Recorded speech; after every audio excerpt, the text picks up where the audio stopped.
Hi, my name's Rae Smith, and I've come here tonight to talk to you about theatre design, imagination, and drawing.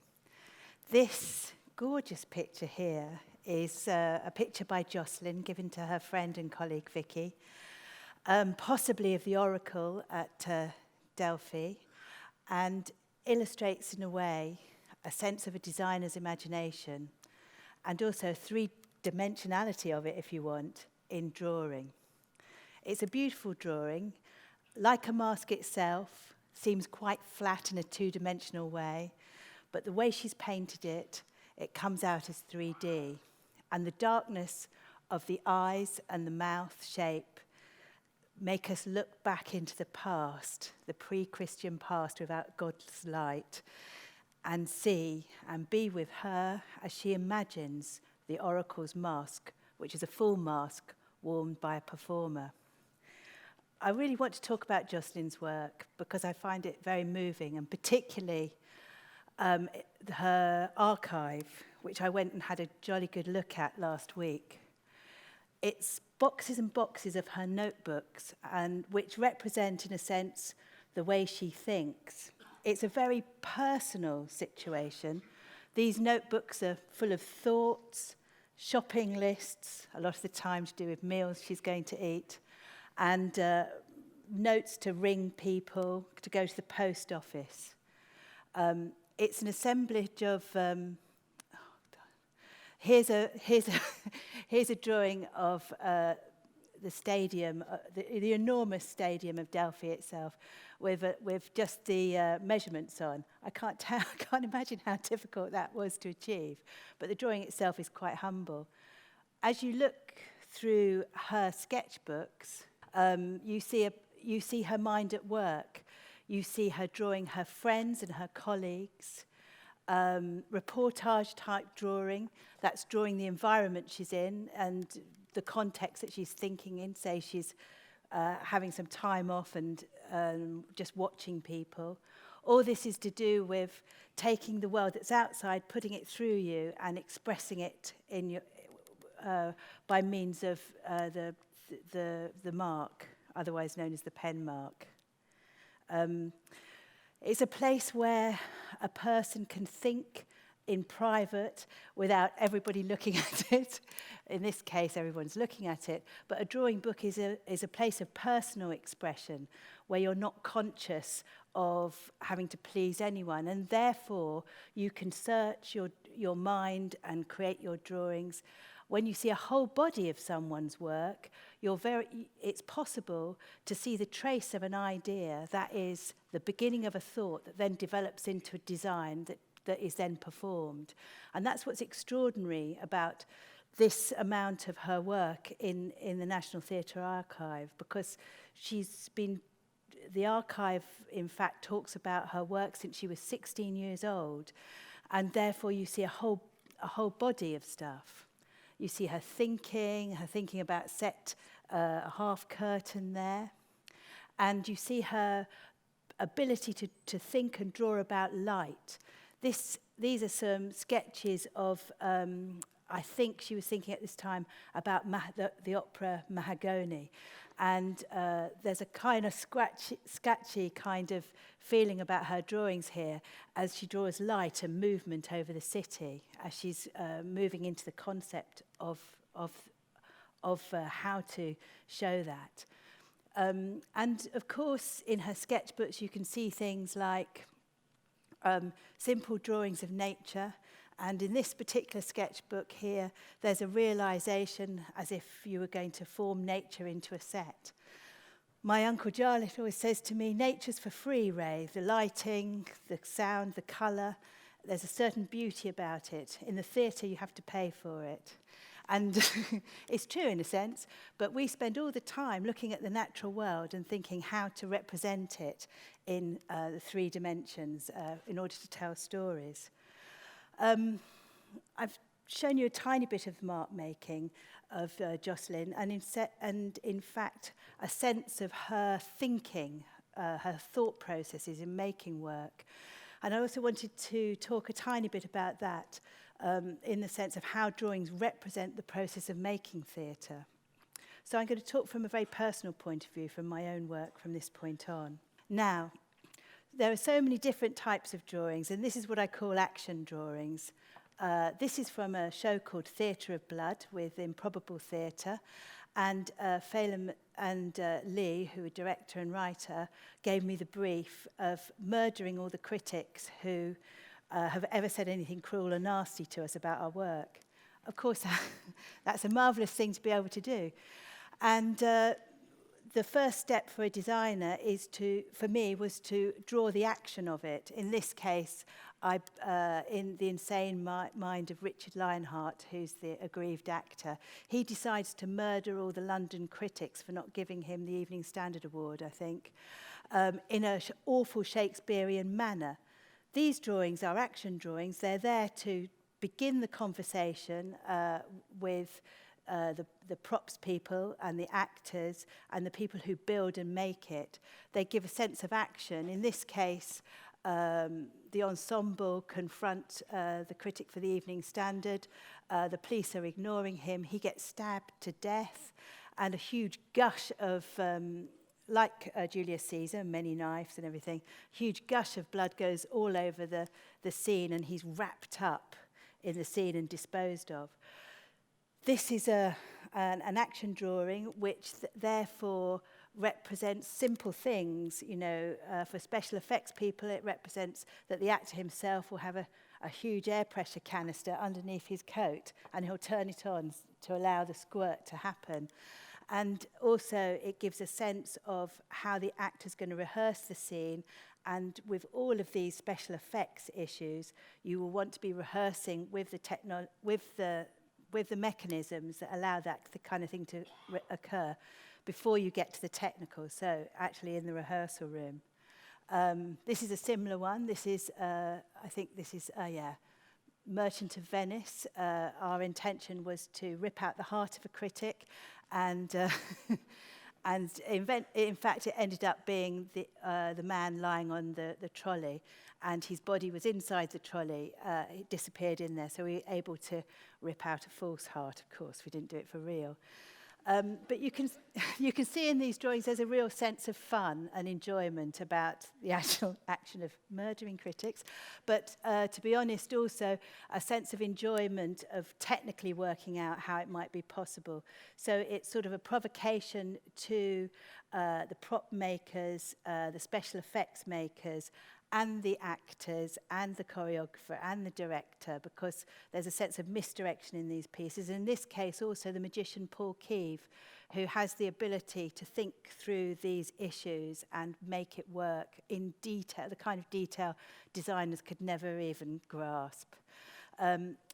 This is a drawing of a monkey puppet. I also want to talk a little bit about research and development projects. So I'm working here with Basil and Adrian from Handspring Puppet Company, and they are exploring the issues of the chimp in Africa, how it's sold for bushmeat, how it's experimented on, how it's put into outer space, just the story of it. So here I'm drawing a representation of the workshop. We spent a week working on filling out this story and trying to the puppet's already made, so I draw him, and around it I draw the themes that we're starting to tell the story about. And this works as a type of mnemonic for all of us to think about what we achieved in the workshop. Here's another character who's another puppet. Again, she's central to the thought process, and around we've got different aspects and themes of her. And here, which is a tiny bit more interesting, is me trying to draw on one page all the different scenes which represent devising each piece of theatre. The chimp circumnavigating the globe in a spaceship. The chimp is being blown up in a cannon, in a flying cannon in a circus. The chimp is a circus act. The chimp is being dissected, used for medical experiments. The chimp sold as bushmeat down the bottom there on the right. all of those things we devised with our puppets in a little room, and my job was really to record it and to therefore take the information forward to the next stage, which would be rehearsals and a more devised script. The here is an interesting way of working as well. Again, devising where you're starting off in a film, and this film was Das Boot, the film of the German U-boat and the crew on it in the Second World War. The starting point was the film, and then what we were doing is devising with the theatre company Gecko, and my job was to observe that and to record it. So this is a quick sketch from the film which observes the fact that there is a lot of men, very grimy, in a small place, and there's a lot of machinery around. And the excitement of it, of course, is the men utilising the machine, the submarine, in order to survive. The things that you notice when you're what's interesting about this is it's a type of jumping off point, the original film, but when you're trying to work out how to make a story from it, you're in an in-between world, and these kind of drawings represent that. This is a picture of the chief engineer, and again, there's lots of pistons and machinery that he's dealing with. It's also a picture of their production manager, Stuart, who I was so impressed with because he was like an actor, but his action was to build all the stuff that we needed to rehearse on.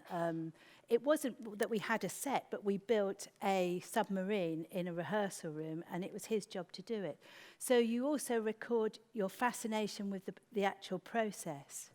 This is the music of the workshop was played by a pianist, and the moments of music took us away from the intense oily action of the interiors of the submarine into something much more lyrical, a sense of huge amount of space. And here I'm drawing what I'm imagining, which is the musician playing, Jules he was called, and a sense of the U-boat drifting underneath the sea as the engine stopped. Those two images merging together give a sort of a silence to the busyness of the intense space of the interior of the U-boat. This is a drawing of, again, from the film.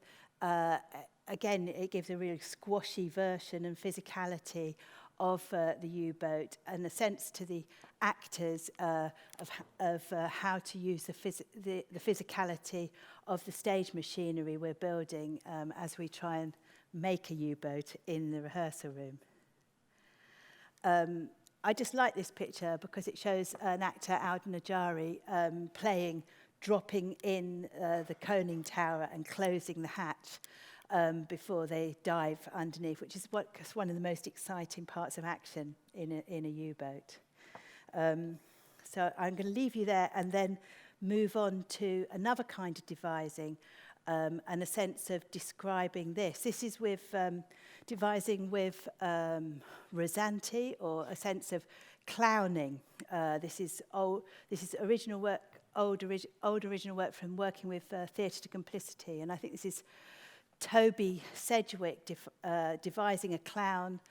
This is him on the right there, a sort of evil fish pirate.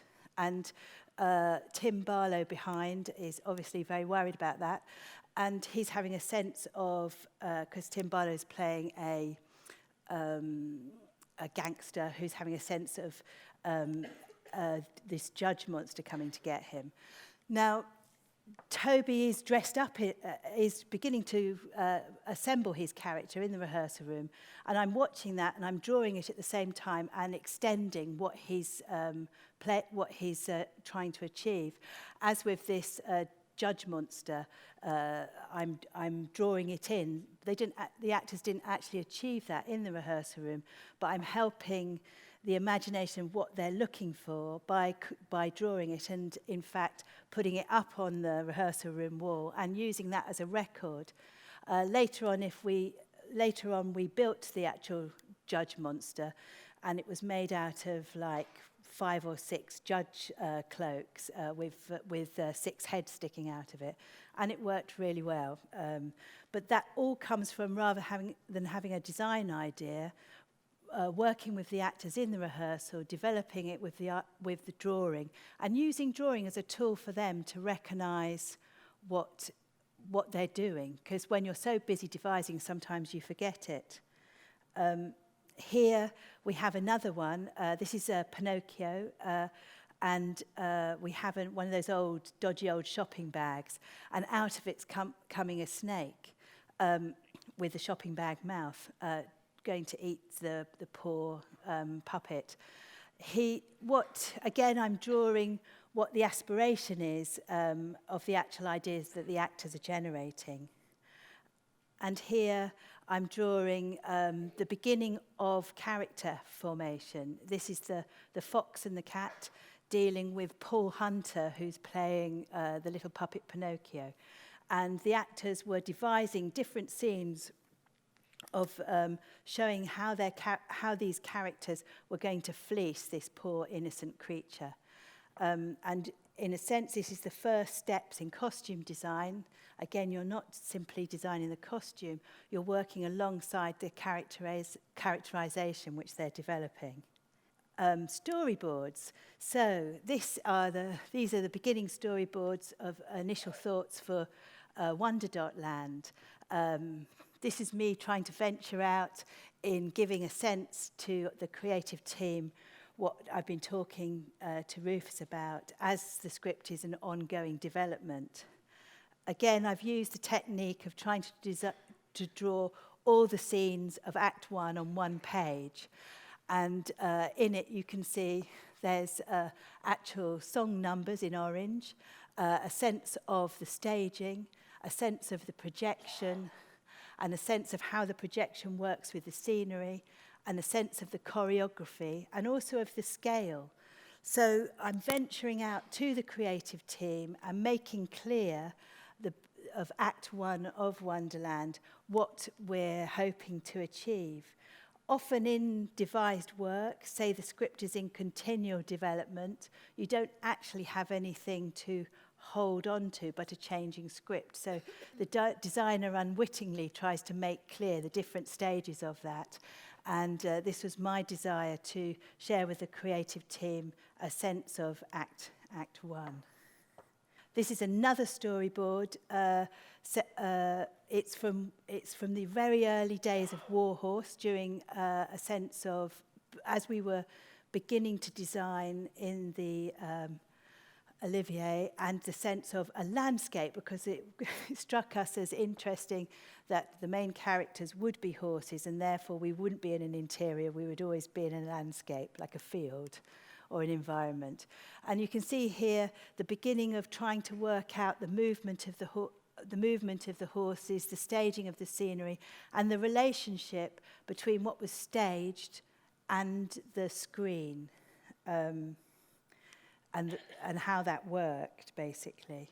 Here is instead of actually drawing costume designs, sometimes you draw graphic charts to give an indication of scenes and the development of one actor through the different scenes. So they say in Act 1 they play 12 different characters. Then you don't want to be drawing each character, you want to draw a gesture of it. So again, you get a sense of the whole thing and how the actor's narration works throughout it. And as you go, you manage to find a way of costume changes within it. So it's also a technical issue here. Here is what this is what happens this is more of a costume drawing like you draw in film, and strangely enough this didn't get drawn at all for the theatre but drawn for the illustrated novel. So I found myself drawing for Michael's book, drawing the show. So basically I began to draw what had happened in the show for his book. The book came first and then the show, but the show had such an effective memory on the audience that it was felt that we should now illustrate the book with the sensibilities of the show. So these were, I'd never draw costume drawings really, so these were the nearest things I've ever done to them. Just to talk about drawing as well in terms of that, it's strange when you're working as a theatre designer, sometimes you don't know what you're doing, and in this case I didn't, but I was beginning to draw the character of Captain Nichols, his travelogue or visual diary of his war story. It started off in the idyllic Devon and continued into the more vorticist, phantasmagorical landscapes of the First World War. And therefore, his experience of the war was reflected in his drawing. The serene, lovely, simple landscapes became very expressionistic as he found himself crossing the sea into the war-torn, upside-down world of the vorticists. And this sense of his notebooks then became the background scenery to those earlier drawings of the staging of the in the Olivier. Also later on, when I was on maternity leave, I was attempting to put a line under the Warhorse experience, and I decided that I was going to use all the drawings I ever did and make a huge long drawing, which ended up being 25 meters long, which is huge. And this is a part of it, a very small part of it. I put the performers on either side, and then inside I draw a scene. And it's a way of like bookending the scene. I had to draw things that I don't normally have to, because I left all the horses up to the puppeteers, and this time I had to draw loads of horses, and so that was a shock as a designer. And also the idea for this book, for this panorama, as I called it, was that it would give the audience a sense. It was totally without words, and it would give the people who looked at it a sense of their experience of either the book or the film, or indeed our theatre show. So it was a type of mnemonic to provoke that sense of understanding the story. Sometimes you have to draw to get yourself out of a sticky situation. These were drawings made in the Ulster Volunteer Supporters Club in Rathcoole Council Estate, and that is a small pub covered in basically barbed wire. It was quite intimidating being in there. I was there to do some research. I decided not to use my camera, and I decided to draw because it was evident what I was doing, and everyone could see what I was taking away. I could also, thank you, do something which was entirely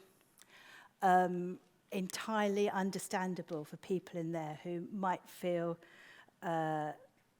territorial about a foreigner coming in drawing their pub. I had to draw the pub and understand the place I was in simply because I was designing a show for it. I'm now going to stop talking about drawing and show you some more modern drawing techniques. The National Theatre have very kindly set up a situation which is a 3D drawing situation. Technology moves on, and Google have invented a world in which you can set up in your living room. There's two things here, and you stand in the middle of it, and you draw in 3 dimensions.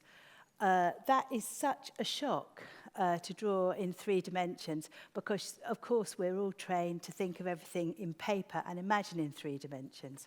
So I'm going to pick up the stuff and I'm going to have a draw with you and show you how it works.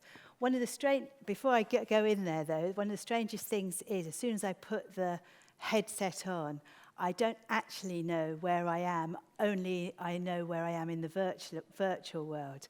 And my sense of time completely disappears because I have nothing like a watch or sun passing over the clouds. In fact, I've been in there for 3 hours and it only felt like half an hour when I came out. So the actual effect of it is quite discombobulating in lots of different ways. Anyway, over I go.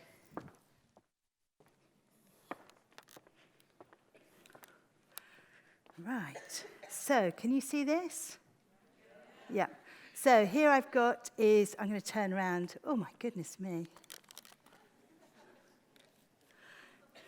Right. So I'm going to talk about this first. In front of me here is a panel. This represents all the sketchbooks, basically. And here represents all the different brushes and strokes and colour chart.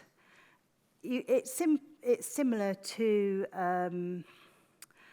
a drawing pad in a notebook, with the exception that it's actually 3D drawing. I'm just going to select a colour, quite bright colour, I think, and show you what I'm talking about. So the whole thing is getting your head wrapped around this and learning to draw in 3D, how to use the technique of it. I'm going to go a bit. So as you can see,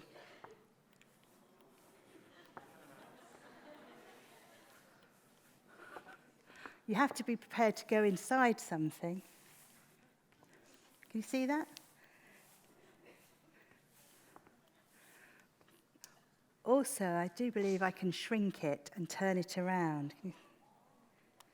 Bring it up, look from underneath. Choose a different pen, perhaps. I'm going to choose something a bit more... Oh, not that one. Stop listening. I'm going to use a highlighter. And I'm going to try and draw a bit of a body. I'm going to use a... Again, I've got no sense of the reality of the world, the other world. I mean, I don't know if I'm going to just fall off the end of the stage. So here I am trying to draw. Oops.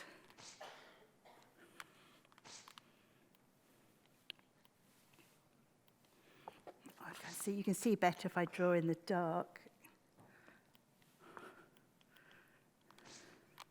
I've started the drawing halfway through the underneath of it, so I'm going to put his legs up like that. Now, with the drawing, one of the hardest things to get to realise is that you can look through the eyes of what you draw and step into it. So I'm actually looking at these scans here in a three-dimensional way, and you can turn it round and make it huge. Look at that.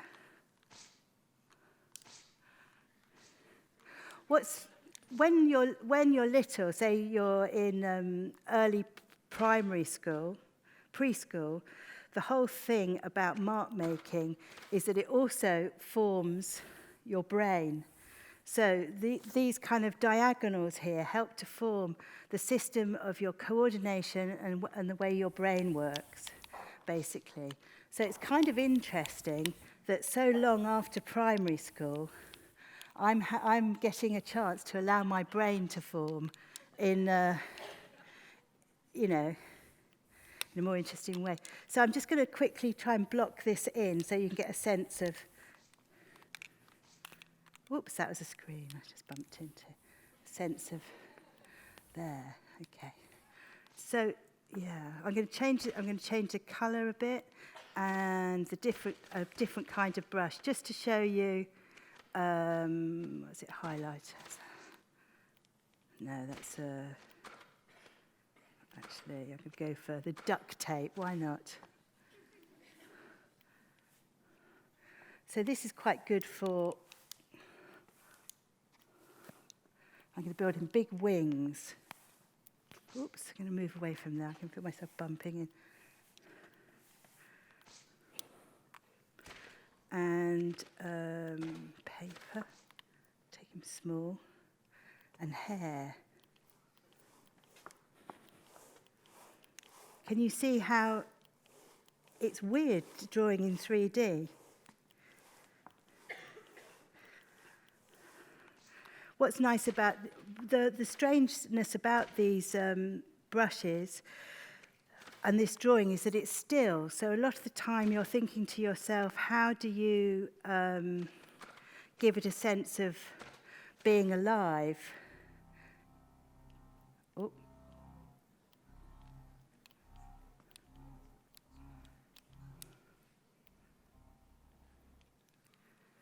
How do you animate a still drawing?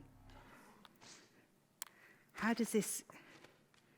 I'm going to go back to the paintbrush again.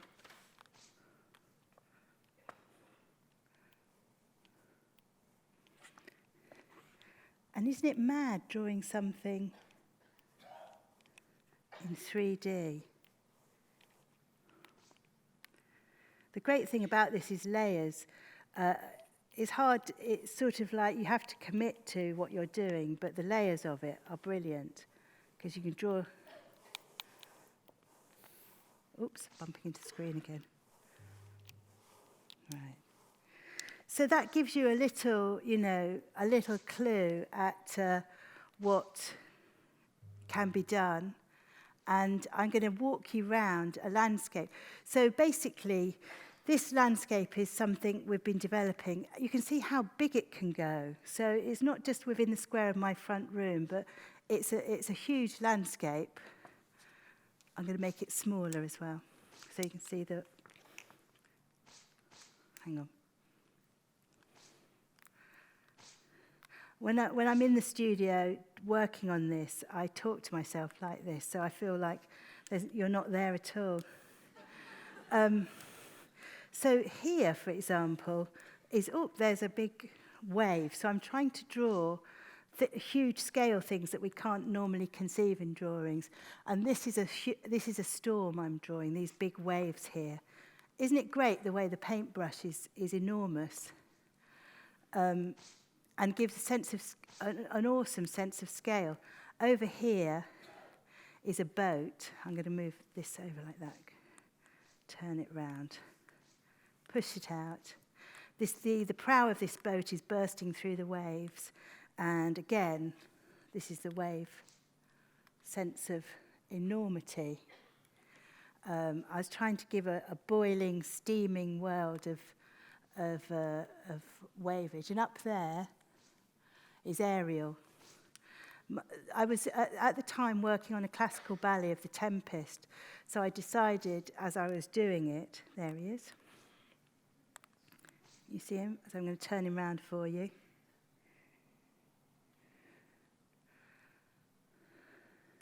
And you have to, as you can see with this, you really have to go with the drawing techniques of the pen itself, I'll show you the boat. It's quite interesting as well.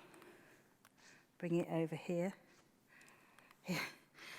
Draw things that you would not normally be able to or feel that you could imagine. A man in the middle of a huge storm clinging to the mast of a boat. Here he is. There's his hands. Turn around. Screaming, I think. And I'm not surprised, because if you look down, you see the bottom of the boat filling up with water. Now, I did this accidentally when I was drawing, and I nearly had a heart attack, because I just thought, oh my God, So I'm going to bring this up here, up like this. Up it goes. There he is, clinging to the mast. And then I'm going to go over here to the other end of the boat, turn him round, and here's another chap holding on for grim life. And then we're going to go under the water. Bloop. This is the inside of the boat, and this is the hole in the back of it that these two sailors here are clinging on to what they know, while the others